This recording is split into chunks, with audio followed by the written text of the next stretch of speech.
cross the streams. Why? It would be bad. Total protonic reversal. All right, that's bad. Okay. All right, important safety tip. Thanks, Egan. You know, Ghostbusters was kind of unusual in that it was one of the first epic scale comedies. If there's a steady paycheck in it, I'll believe anything you say. You know, we did 2 movies. We spent almost a year, you know, all total working together. I think everybody realized what original material it was. Hello, Ghostbusters. The way Dan described the Ghostbusters, we were like Organ Man, and we were no more impressed by these apparitions and manifestations than you would be by an outbreak of ants or roaches in your kitchen. I'm Walter Peck. Great. How's it going down? Well, you have the comic geniuses of our generation, and they've known each other for years, and they're hysterical. It's the Stay Puft Marshmallow Man. When we look back at our library and we think of what has, you know, premium value and what the fans love, and it's always been in our minds Ghostbusters. The wonderful thing about the movies is they hold up after all this time. But now we're in a different place. Gaming has been moved to a whole other dimension, and it gives the fans something that they've been waiting for. In film, it's kind of tough to break that fourth wall and turn to the audience and say, come with me. Now, the audience and the player are one. The game format enables us to actually include the Ghostbusters viewing audience. Ghostbusters is the video game I've always wanted to make since I've been in the industry, and I've only waited till the technology met up with what the movie could do before I started it. We came, we saw, we kicked its ass. Bill Atherton is back as Walter Peck, the EPA guy. Annie Potts is back as Janine, and then all the Ghostbusters is Ernie Hudson, Danny, me, and Bill Murray. Having Dan Aykroyd makes the game. Having Bill Murray, having, you know, Harold Ramis and Ernie Hudson, that makes the game. I mean, you have to have Janine answering the phone at Ghostbusters headquarters. I mean, you can't have someone else do that. Ghostbusters, what do you want? My character has, it feels like, as we record the dialogue, that my character has a lot of instructions. Because Egon is the logical, systematic one. I didn't realize I had so many memorable lines until 25 years later somebody will go, that's a big Twinkie. That's a big Twinkie. Bill Murray's character, Venkman, kind of holds down that kind of dry, skeptical, mundane quality. And that makes for a lot of comedy. It's right here, Ray. It's looking at me. He's an ugly little spud, isn't he? I think he can hear you, Ray.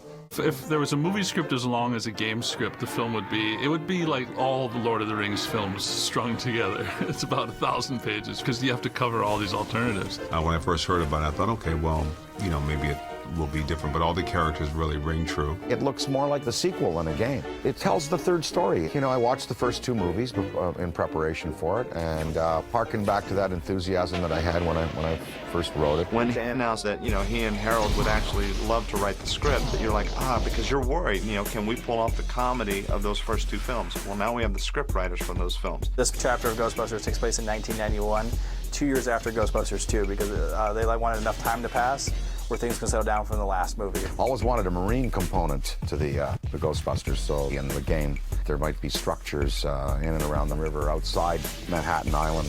Without giving too much away, certainly has that. Well, for the story of the game, they have the great device of this mandala with nodes that represent different focal points of turbulence in the city. We're paying the Ghostbusters very well through these city contracts. That's the way it works now, yeah. Like the sanitation department, the police department, the fire department. It was always to be such, you know, that Ghostbusters were to be an essential sanitation arm of living in urban life. The city had taken out a insurance policy against the Ghostbusters, so everything's billed to the city directly. But with all this destruction they're doing around town, the bills are getting quite enormous. So the mayor hires Peck as a paranormal oversight committee. So he's there to check the books to make sure the Ghostbusters are doing everything properly. And every time you destroy something in the game, he's going to be in your face. Never done a game, so it was all new. I am Walter Peck, sir, and I'm prepared to make a full report. These men are consummate snowball artists. It's hard to get rid of old Peck. The most intense thing that happens to him now is that he becomes possessed. And my first official act is going to be suspending these idiots' operating license.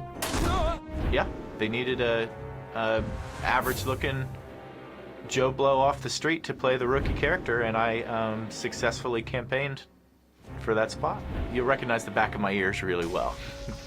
Well, the player is a cadet. He's a rookie. He joins the Ghostbusters, and there are new problems at the library. There's museum problems. The Hotel Sedgwick makes another appearance. Certain familiar entities recur in the places where they first appeared in the film. So Stay Puft Marshmallow Man back on the streets of New York, Slimer's back in the hotel, which is a nice kind of callback to it may evoke a little nostalgia in the player. All of the equipment and all of the locations and all of the characters and everything are absolutely eye-popping in this game. It's done with real affection for the original concept. We're just able to go places that we weren't able to go in the movies. It really is, to me, the third movie. The elements of the supernatural allow you to create monsters and creatures that are visually really interesting, and all kinds of tools and weapons that are the staples of video gaming. The game, it's funny, the interiors are a lot more vivid than a film, and then the exteriors, and we get to take advantage of the streets, the river, the buildings, and go places where you just couldn't go in a movie, you know.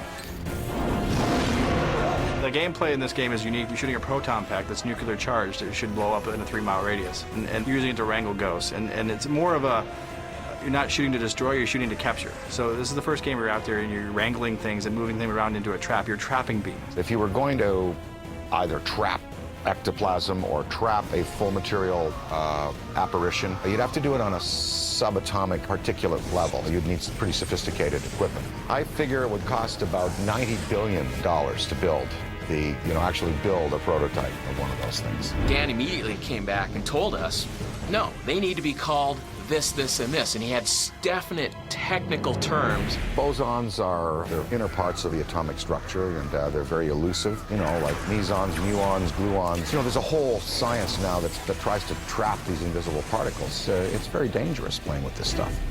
Throw it! I did that, that's my fault. It's okay, the table broke the fall. Composite particle system is similar to a distillery in the field of making corn liquor. What you're doing is you're doing an original collision, and then you're basically forcing it back through a filter, but it forces them back through where they've already been, and then out through your wand. Yeah. Again, very expensive equipment. Very, very expensive. It's just occurred to me we really haven't had a completely successful test of this equipment.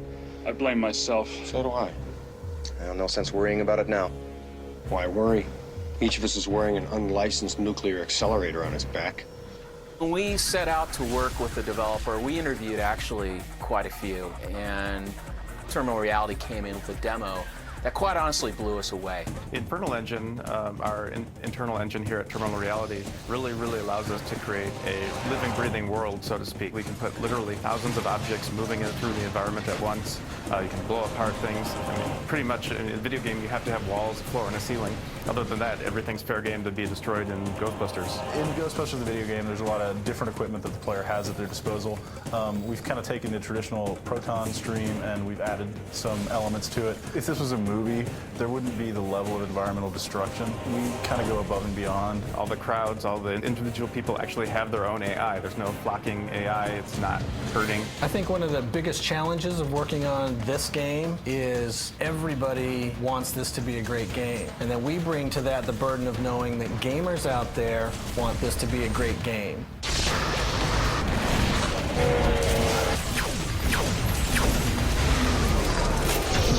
One of the nice things about our engine is the way it handles physics. So we were able to take our boss fights, and there's some boss fights in there where they actually use the environment against you. This looks solid, this looks solid, this all looks solid, everything looks solid around us, but it's not solid at all. It's a seething mass of atoms. You've got your nucleus and protons and electrons, and you've got your paths around the nucleus, and then what's in between those paths and the nucleus, but space, matter, the same dark space that's out in the universe that we see, between the stars. And antimatter is a large part of what was created at the Big Bang. And in Ghostbusters, we were able to use that and put it into the positive world in the service of, cleaning out pesky spirits and stuff. So our objective from the very beginning with this game is that every minute of this game needs to be either fun, funny, or scary. And being a Ghostbuster, which is the ultimate experience we could deliver to a player. In this game, much like the movies, the player is going to be experiencing the equipment on the fly. Ghostbusters tend to go by the seat of their pants, and they don't often have much prep time. Slime Tether masters plasma and masters the plasma energy in the multiverse everywhere. And enables the operator to hold on to entities that would go back to the dimension they came from or vanish. They can't do it if once the slime tether touches them. Think of it as I guess, the glue on the bottom of a fly's, foot. It's that kind of viscous, almost like a psychically viscous material. My God is the question.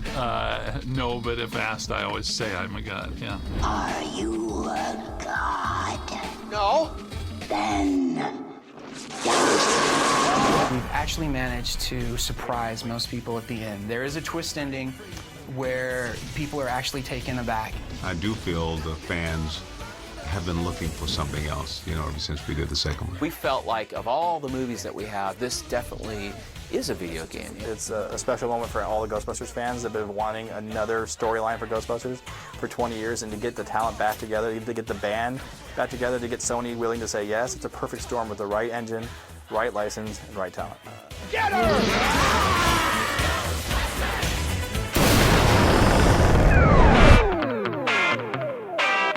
I remember the satisfaction in finding the hearse, the big steering wheel and the big cabin, and of course we had our fun with it, driving it around. Ecto is just this great character of the film. It's funny, it's sci-fi, it's cool, it's nostalgic, and we had this vision of getting Ecto-1 totally refurbished. You can restore any kind of vehicle, but to have something like Ecto, you don't get that opportunity every day. The Ecto is certainly a piece of Hollywood history. You want it to look its best, and when somebody like Mr. Aykroyd is going to visit us, I want the customer to be 100% happy.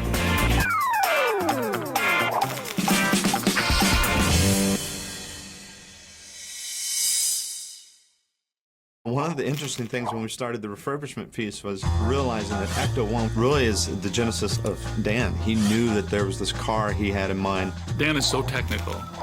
His script would describe things in exact detail, and he got a friend of his to do illustrations with the script.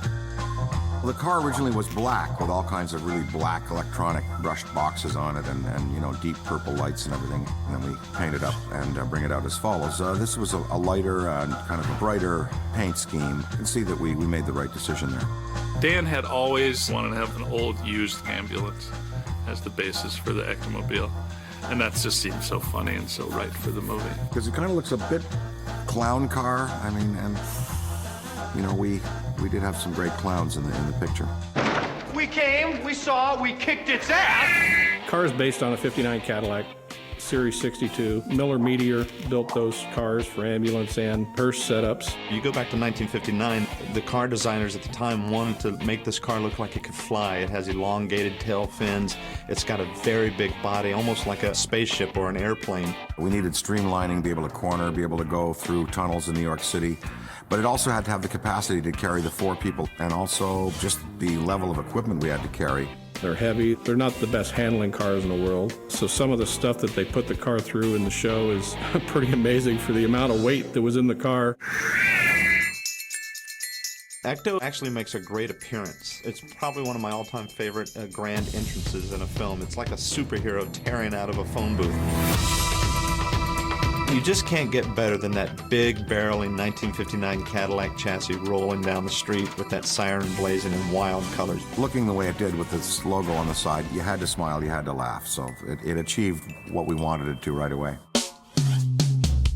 Over the past 25 years, it's been in parades, it's been in theme park attractions. Wherever that thing has ever been, it has been just an amazing appearance. It has been a huge success. So when we were deciding to relaunch Ghostbusters as a major next-gen video game, we started realizing we got to get Ecto-1 out on the road.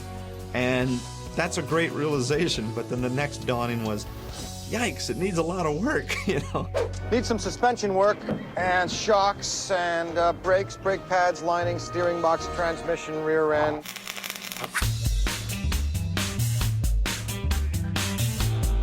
I got a call from Keith Hargrove, asking me, we want to use Ecto like a promotional bit, and we're thinking about, cleaning thing up real nice, make it look great. We do that here. We knew that Cinema Vehicle Services had a background. First time you visit their warehouse, it is an eye-opener.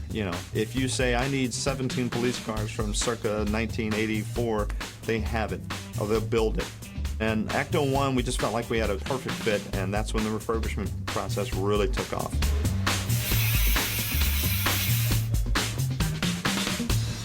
The car came in, it had been sitting for a long time. The belts, hoses, fluids, carburetor, fuel tank, all the fuel lines, most of the wiring, had to be refurbished or replaced. The body has had a lot of weathering over the years. There were some rust issues that probably were inherent with that car when they first bought it.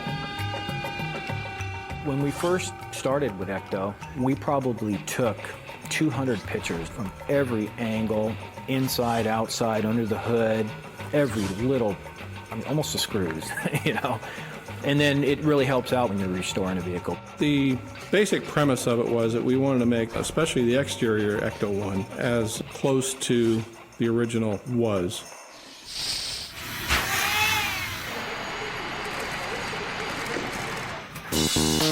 We disassembled what we needed to on the exterior components. We sent all the exterior components to our different departments, to fabrication, electrical, and had those parts gone through. The very first time I got kind of scared was the day I got there and all the accessories had been lifted off the car, so it was just stripped bare. And that was the day I realized to myself, well, there's no turning back now. We have to refurbish this car because we just dismantled it. Body work was pretty tough. We replaced as much sheet metal as need be, sent the actual body of ECTO to our body shop, started primering it, sanding it, get it ready for paint.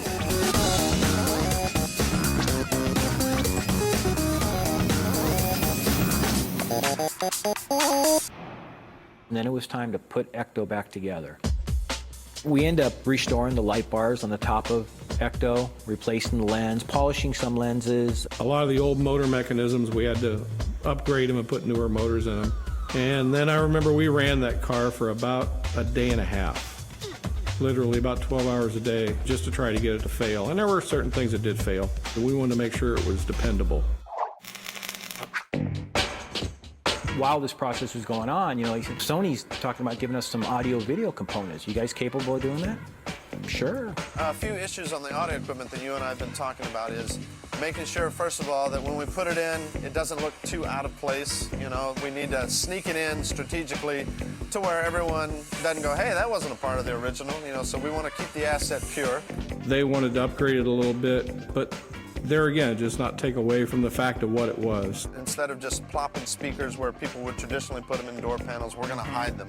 Yeah, we have a couple hidden compartments. Because this was a combination hearse ambulance body, there was all these little side compartments and doors and everything fit really cool into it, like it just existed. So it is actually something that just turned out perfectly.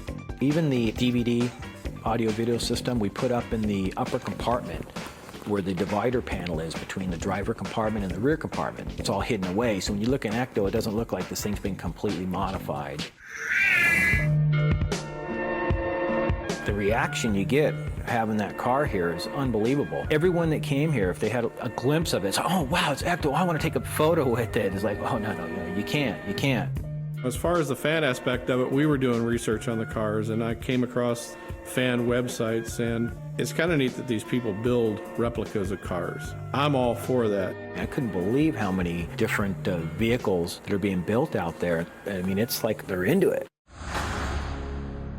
During the refurbishment, we started realizing that there were people out there that climb fences and sneak into garages.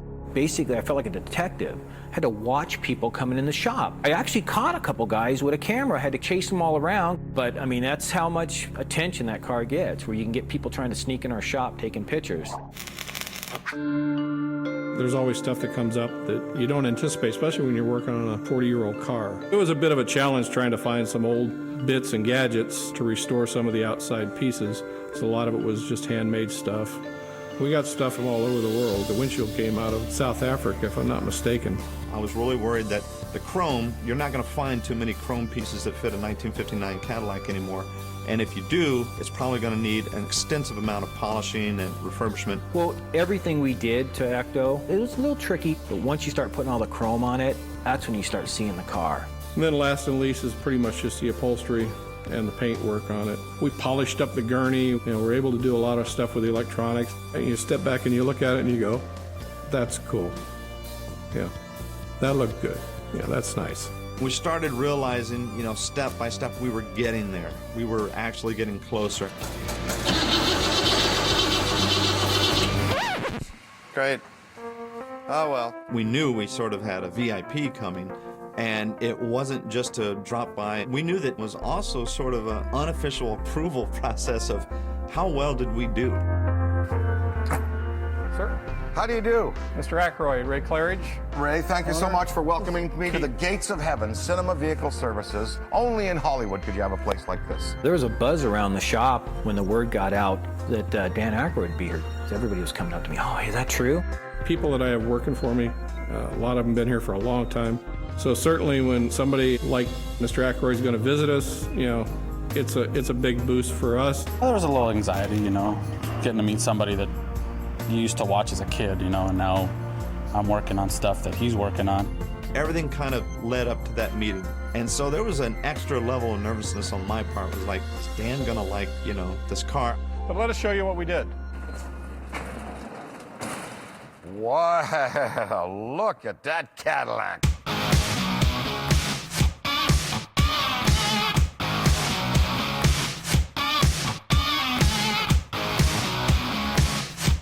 First time you see the car on film, you're like, wow, it's a big car, it's pretty impressive.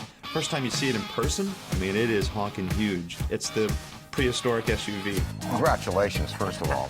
I mean, this is magnificent. It's been an endeavor of thank joy. You. Oh, it's beautiful. I'm sure he was surprised seeing the car from, 25 years ago to now, seeing it in a different state. Well, when he first saw the car, I think he was quite surprised at how much of the originality was still there. And it shocked me of his knowledge, actually. I mean, he knows a lot about those old Cadillacs. Now, this, of course, is the 59 Cadillac, which was based upon, I think, either an M&M or Heston Eisenhardt coach. I'm not sure. This one, I believe, is the M&M coach. M&M coach, yeah. 58, a little different fin. But, I mean, that is positively just impaling. But you've just flawlessly brought it back. God, I'm glad I didn't have to pay for this. Dan really is the tech wizard and can talk about the car in levels that no one else can talk about the car. Those are Muon scrubbers up there. Okay. Yeah. We had lost that in translation. Yeah. Everything on there has a reason, for sure. There's the radio, GPS locator. There's, high-intensity microphones, EMF scrubbers. It was all related to the hardware needed to go out and do what we had to do, which was a dirty, dirty job. Dr. Spengler had to miniaturize this for mobile purposes. That's how brilliant Dr. Spengler was. You see. It was very tough to get it back up and running since we didn't have the schematics on it. No, that's right, that's right. He had a backstory for every gadget, and he wasn't making it up. Theoretically, if you gave him enough time and enough money, he could make that stuff work. Now, these condensers in here, I assume, are for these landing strobes that we have. These are aircraft landing strobes.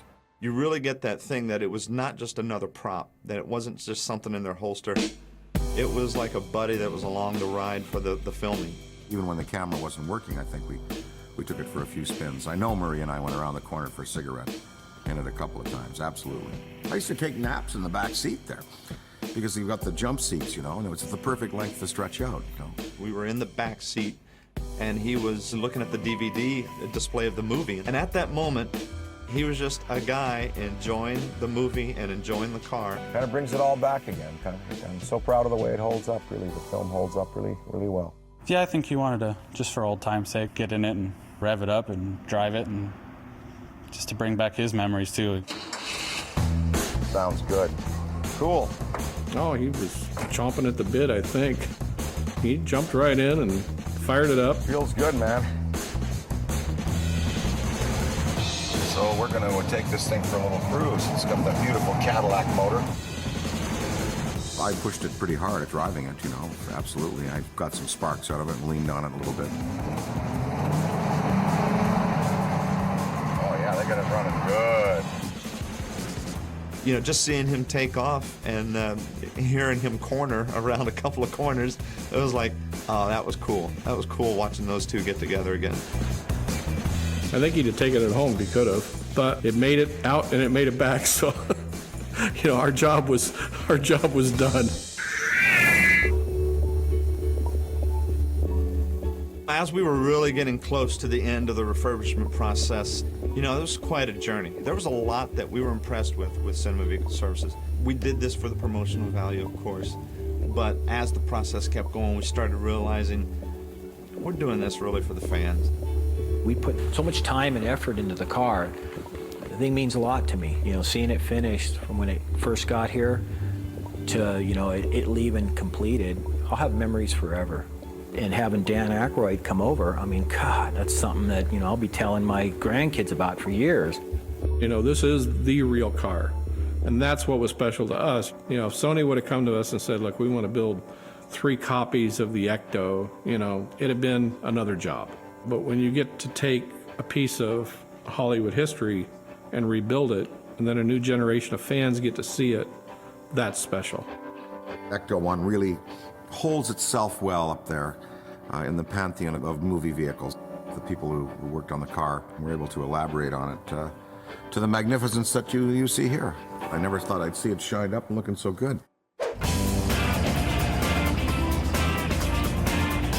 Well, it's going to have to do a lot of work around the country, but for ghost busting, you can't beat it.